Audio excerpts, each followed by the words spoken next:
नमस्कार दोस्तों, उपस्थित हूं मैं आप सभी के समक्ष आपके अपने इस चैनल एस्ट्रोलॉजर ठकुरेश पचौरी पर एक बहुत ही महत्वपूर्ण पर्व के बारे में जानकारी देने के लिए।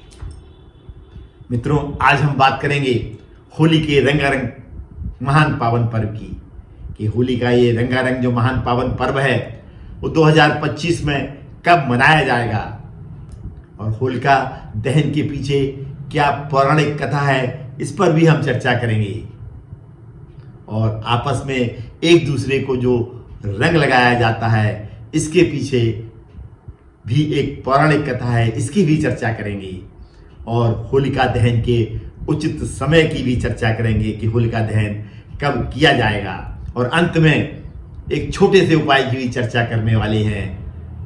यदि इस तिथि को यानी होलिका दहन वाले दिन यदि उस उपाय को किया जाए तो उसके बहुत ही चमत्कारिक परिणाम आगे आने वाले समय में आपको देखने को मिलेंगे।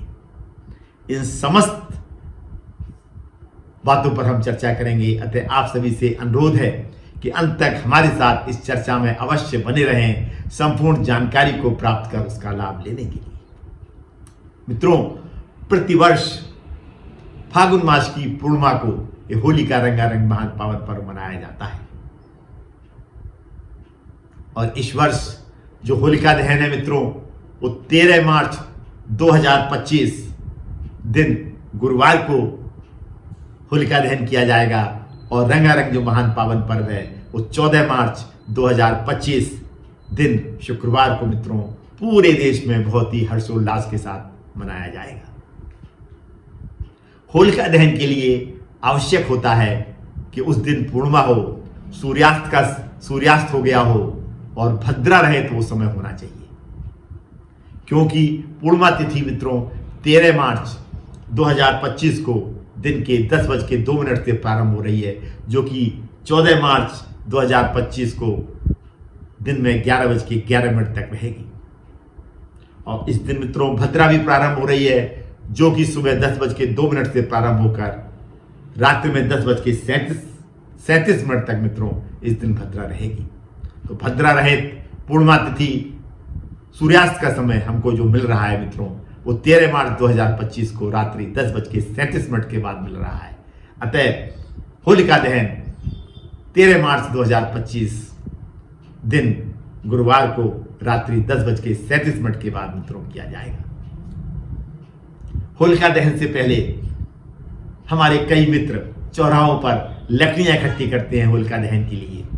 और होलिका दहन वाले दिन उसको बहुत ही सुंदर वहाँ पे सजावट करते हैं, संगीत का प्रोग्राम भी करते हैं, म्यूजिक बजता है, संगीत बजता है वहाँ पे। और फिर होलिका की पूजा की जाती है। फिर होलिका जो होली रखी गई है उसको मित्रों विधिवत जलाया जाता है पूजा करने के पश्चात। और हमारी घर की जो स्त्रियां हैं मित्रों, वो घर पे भी रिवाज है कि होलिका रखी जाती है, छोटे छोटे कंडे बनाए जाते हैं, उनमें छेद करके उसको पिरोया जाता है, लड़ियाँ बनाई जाती हैं, उससे एक के ऊपर एक रख के होली बनाई जाती है। उस होली को भी दहन किया जाता है मित्रों। घर पर पकवान बनाए जाते हैं। तो जब होलिका दहन जो चौराहों पर होली रखी गई है, जब उसका दहन हो जाता है तब हमारी घर की स्त्रियां उन पकवानों को लेके, उस लड़ियों को लेके जहाँ होलिका दहन किया गया है वहाँ पर जाकर वहाँ पर होलिका की विधिवत पूजा करती हैं, परिक्रमा लगाती हैं, भोग लगाती हैं। और हमारी जो घर की स्त्रियां जो लड़ियाँ अपने साथ ले गई हैं छोटे छोटे कंडों की, वो होलिका में डाल देती हैं, उनका भी दहन हो जाता है। प्रार्थना करती हैं परिवार के लिए सुख शांति और समृद्धि की। और वहाँ से अग्नि ला के घर की होली को भी जलाती हैं और वहाँ भी अपनी रीत रिवाज से विधिवत पूजा करती हैं और भोग लगाती हैं। होलिका जलने के पश्चात लोग आपस में एक दूसरे को गुलाल और रंग लगा के गले मिलते हैं। और अगले दिन जैसा कि मैंने बताया 14 मार्च 2025 को ये रंगारंग त्योहार विधिवत पूरे देश में बहुत ही हर्षोल्लास के साथ में मित्रों मनाया जाएगा। लोग एक दूसरे के घर पर जाकर सभी गिले शिकवे मिटाकर गले मिलते हैं और गुलाल और रंग लगाते हैं और आपस में प्रेम और सौहार्द बांटते हैं और गरम गरम गुजियों का भी आनंद लेते हैं। अब हम बात करेंगे कुछ पौराणिक कथाओं की। होलिका दहन के पीछे क्या पौराणिक कथा है मित्रों? असुर हिरण्यकश्यप का पुत्र प्रहलाद भगवान विष्णु का अनन्य भक्त था। ये बात असुर हिरण्यकश्यप को रास नहीं आती थी, अतः उसने प्रहलाद को भगवान विष्णु की भक्ति से विमुख करने का कार्य अपनी बहन होलिका को दिया। होलिका को यह वरदान मिला हुआ था कि वो आग में जलेगी नहीं, अतः उसने प्रहलाद को मारने के उद्देश्य से उसको गोद में लेके वो अग्नि में प्रवेश कर गई।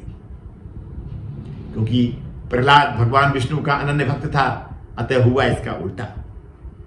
होलिका जलकर आग में भस्म हो गई और प्रहलाद को कुछ नहीं हुआ।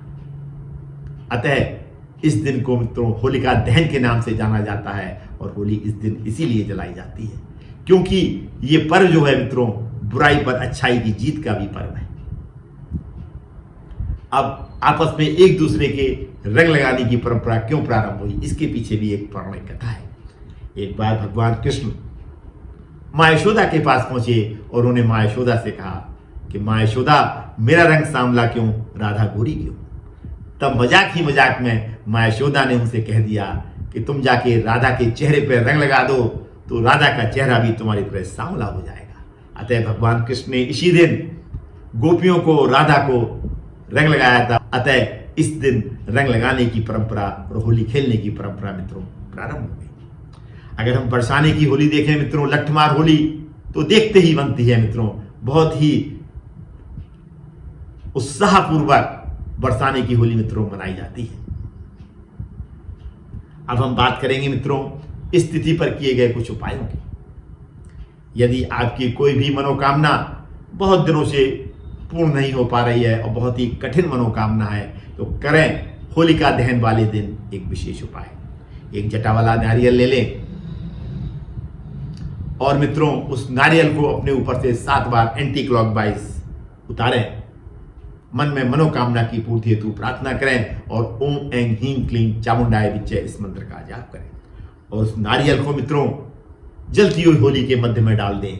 परिक्रमा लगाएं 3, प्रार्थना करें अपनी मनोकामना की पूर्ति हेतु और घर वापस आ जाएं, पीछे मुड़ के न देखें।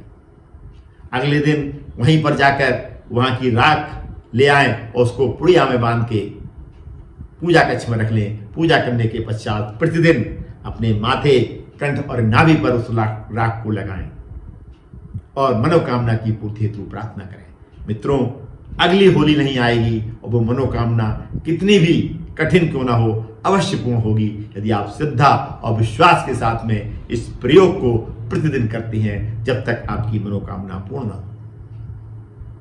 कैसा लगा मित्रों आपको ये एपिसोड? यदि अच्छा लगा तो इसको सोशल मीडिया पर ज्यादा से ज्यादा शेयर करें ताकि हमारे अन्य मित्र भी इस जानकारी को प्राप्त कर उसका लाभ ले सके। आज मैं अपनी वाणी को इस भावना के साथ में यहीं पे विराम देता हूं कि आप सभी पर ईश्वर की कृपा बनी रहे और आपके घर में सुख, शांति और समृद्धि का वास हमेशा रहे और आने वाली होली आपके लिए काफी शुभ रहे। पुनः मुलाकात होगी मित्रों किसी ऐसी ही विशेष जानकारी के साथ में। तब तक अपना ये चैनल देखते रहिए और इस तरीके की जानकारियां प्राप्त कर उनका घर बैठे लाभ लेते रहिए। धन्यवाद मित्रों, अंत तक मेरे साथ इस चर्चा में जुड़े रहने के लिए और मेरा ये वीडियो पूर्ण रूप से देखने के लिए आप सभी को मित्रों बहुत बहुत धन्यवाद। आप सभी को होली की बहुत बहुत शुभकामनाएं। धन्यवाद।